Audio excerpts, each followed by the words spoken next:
You lick away, you won't have them for long.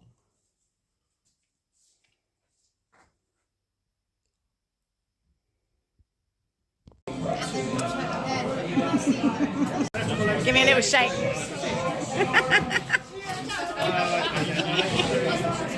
Yes.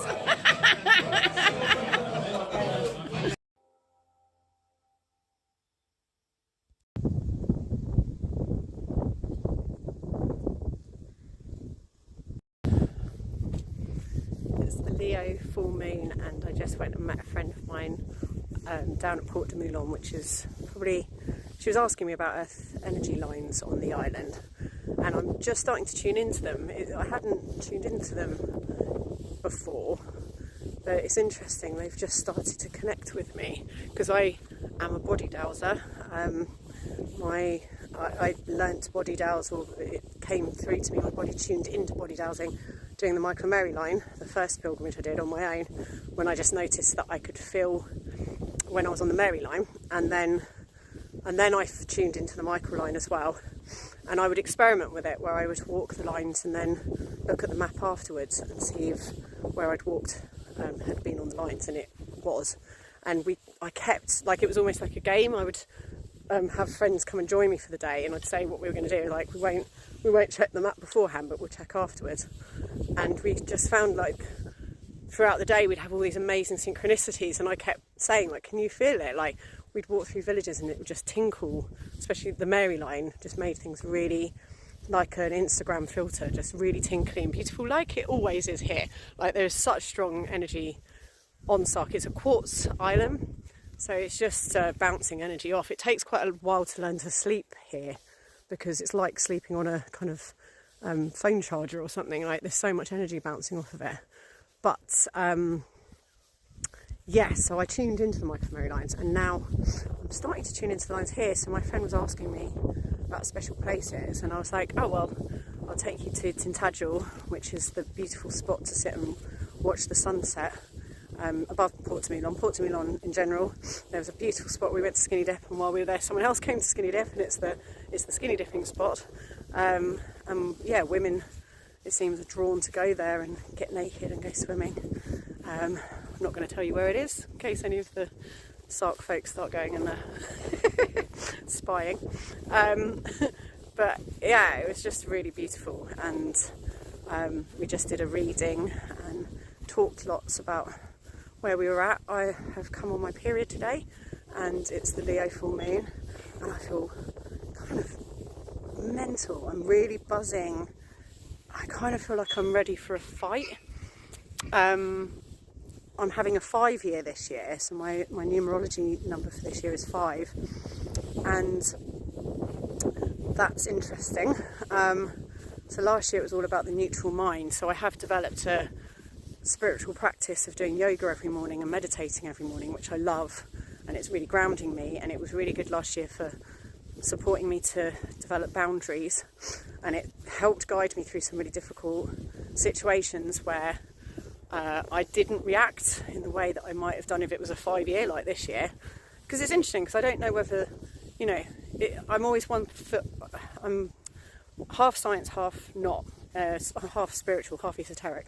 And the way I see it is, it doesn't matter whether it's true or not, because I was told, or like the number, the numerology, the maths, if you add your birthday together, and it's your birth date and the month and then this year, and you add that together and it gives you a number. My number last year was 4.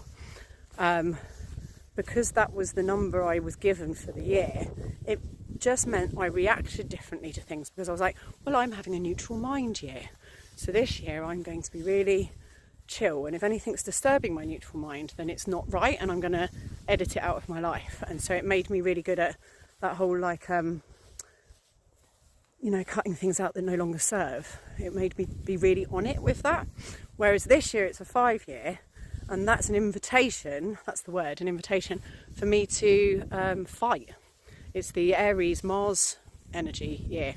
So I've got some fight brewing, but because I've done the neutral mind, so it's not about being reactive and getting in fights, it's about using the neutral mind, because we've been through that journey, to be capable of fighting good fights, fighting for the right reasons and fighting for what you believe in, but from a calm place and from a non-taking it personally place. So that's the journey. Yeah, so it's exciting. I'm going to go home now and get the house ready for a full moon ceremony. That was a wonderful afternoon spent. Lovely, lovely. Yay.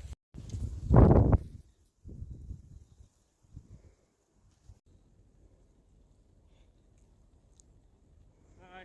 Hello. I thought I recognised that horn.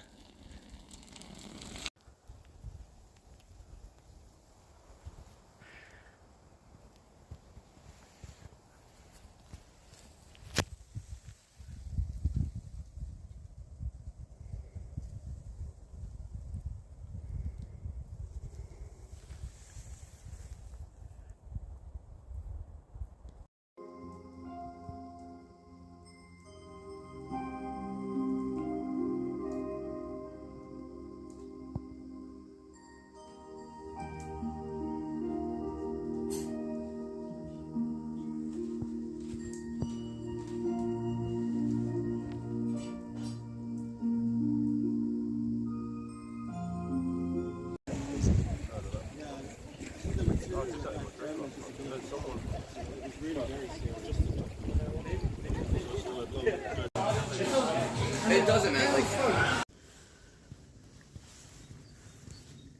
Just feel those Imbolc vibes, man. Isn't this incredible? So, last week, I built a little fairy door and some fairy items and put them by the Venus tree, which is a tree that has a yoni shape in the middle of it, and it's a hawthorn, which is the goddess tree, and the gateway to fairyland. And I've placed the little fairy items around it, and it just filled me with joy. And I just pointed to one of the little, my friend who's a childminder, and the child that she minds, I just pointed it to them, so they're going to go and discover it, which I'm really excited about. And I just, the fae of Sark, it's worth talking about. There is a story, while we go through the forest, you might see a glimpse of one, of the fae, who are these beautiful, I think they're called pukas here, I believe. I don't know, I'm going to have to do some research. I'll research into it and I'll let you know. But there's a woman here who saw them and painted them, and they really look like Dizzle.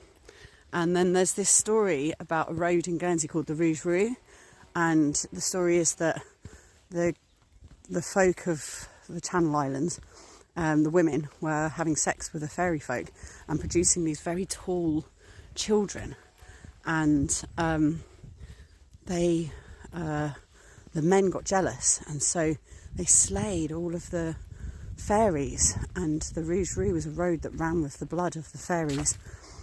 But there's these tall people that live in the Channel Islands that are beautiful and have so much fae about them, like Dizzle. A friend of mine, Melissa, who I met recently. There's Ellie Clayton, who comes and does the immersion weekends and does the flower workshops here. Sam Doherty, who's just moved to London. And there's something about them, like when you put them together, they're almost like Furbies, and they communicate in this language that's different to us other things, whatever we are. And it's just, there's something about it. And when I said to Annie, who was the Sark witch who used to paint the fairies here, doing really naughty things all over landmarks on the island, I just loved that that's what she was doing. It was brilliant. All these very sexual, naughty fairies. I said to her, do you know that they really look like Dizzle, my boyfriend? And she didn't know who he was. But they lived on the same road on Sark. I mean, road as in lane, dirt track. And Dizzle sees fairies all the time. He once saw 3 fairies, and I came out in the garden and he was laughing because 2 of them had managed to get away. But there was one fairy in particular, and he wasn't able to get away so easily. And so we went and left some food and wine out for him, just to, you know, give him some love.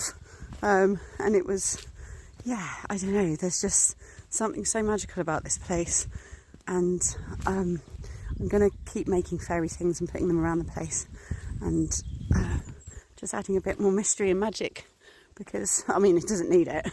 But yeah, I just think my year this year is all about mythos and mystery, and just adding to the mystery of the world, taking away from the narrative that we're being told and woven, because it's made up, you know, everything's made up. The news, laws, politics, everything's made up. So, seeing as it is, we can all take control of that and start writing new stories where there are fairies living in our woods, and where things are gentle and people are kind and communities are supportive and hearts are open and the world is loving and a lovely, safe and compassionate, passionate and extraordinary place to be.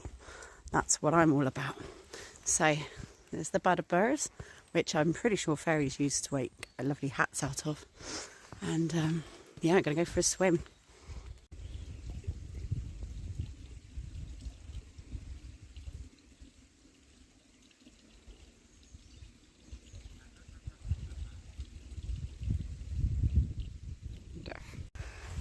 I just went for a swim and it was glorious. So good. It's really cold now, my hands are so numb. But it reset my nervous system, which seriously needed resetting, because I went to Guernsey yesterday with our 3 cats, Luna, Equinox and Solstice.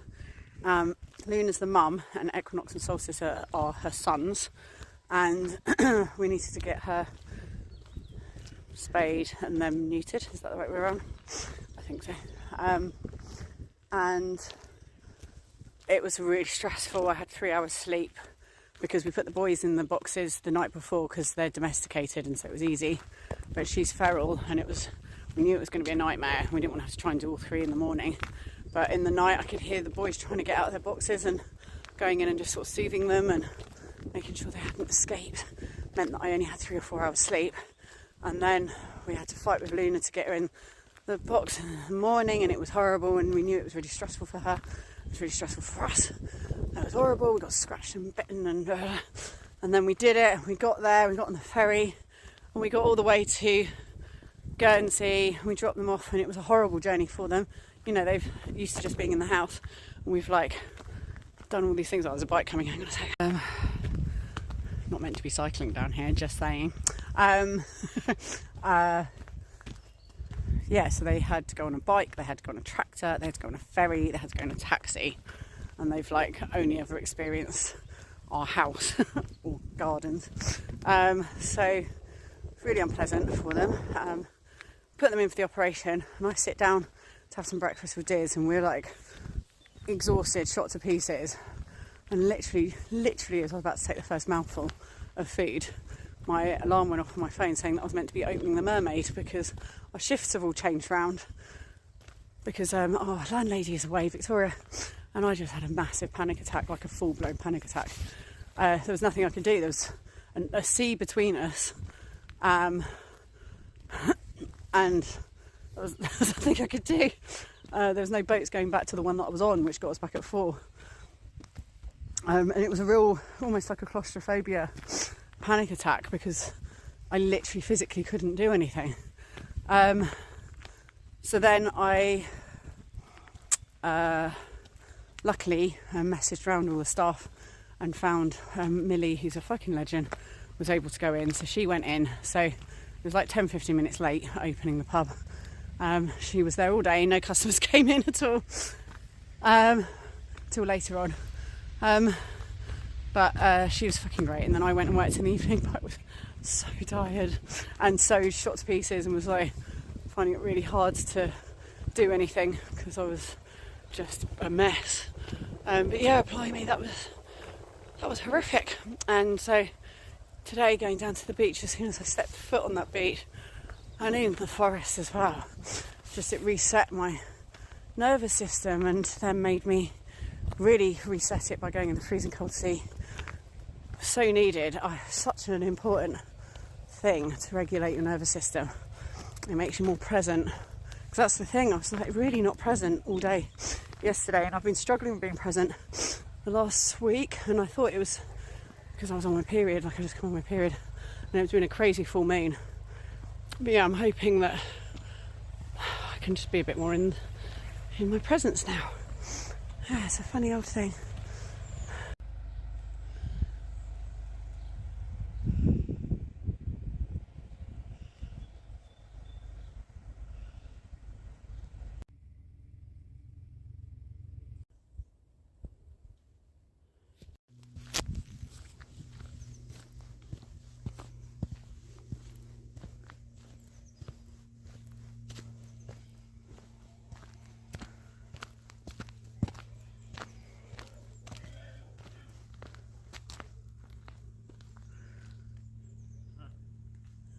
The sound of piggies. Yeah. Don't know who's got pigs. Who's got pigs? I've no idea. Down here anyway. Don't Oh no, yeah. Not down here. Maybe it's the monorail. Maybe. Oh, there's a tree there. Yeah, this is the oak tree that's fallen down. It's huge.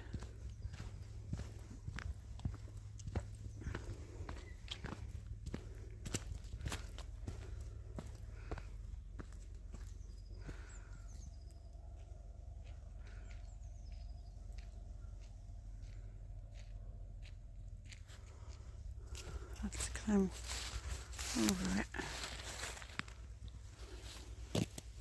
It will probably carry on growing if it gets left, but do you reckon it'll get left? People won't be able to get down to Port Torino on there when the visitors come. Oh, easy enough. I suppose so, yeah, they can go around it.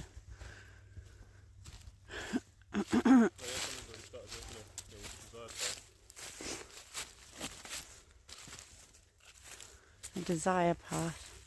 Yeah. Yeah.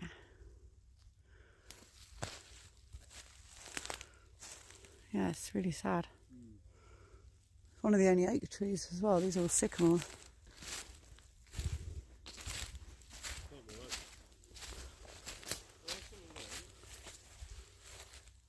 Yeah, there's one there, and I think there's a big one over there as well, actually. Yeah. I think it should just be left in. Yeah. It will carry on growing. Yeah, that's fine. It's not dead yet. Poor little thing. Oh.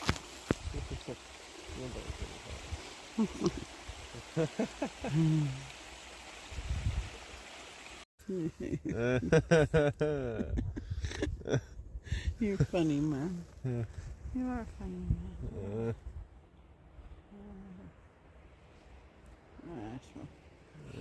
Zo. Weet je wel, een beetje.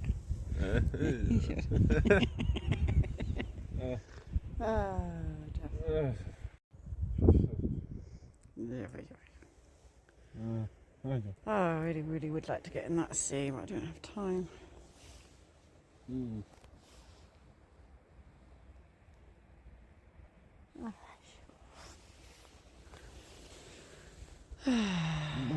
This is lush.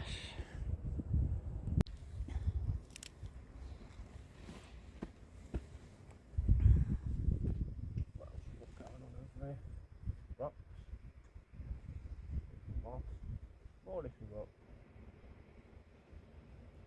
Lichen. I love a bit of lichen. Yeah. Ooh, I might be able to have that bit. I have that bit. Don't like to.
golden hour and I finished work and I'm having a walk, and then I'm going to the observatory because tonight is we got a new telescope, which is really exciting, and we're going to go and play with it, which I can't wait, and hopefully going to see the meteor.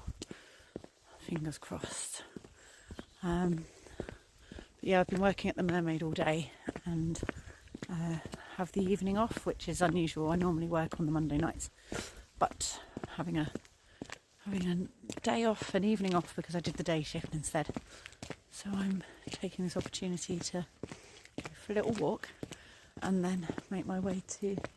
Love this little cottage. Look at this little... There's lots of lovely cottages here. Yeah, I can smell wood smoke. Yeah, make my way to the observatory.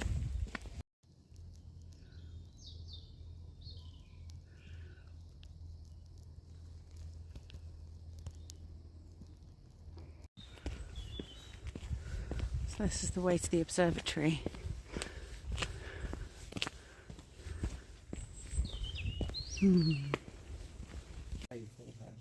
Wow. What's the focal length again of this one? I don't know. Oh God, can't remember now. 1500. We've got the same camera, yeah, the same model. It's easy. It's easy for us to learn with our own cameras. Yes. Yeah. You know, and it's pretty much once we've got used to our Nikon cameras, the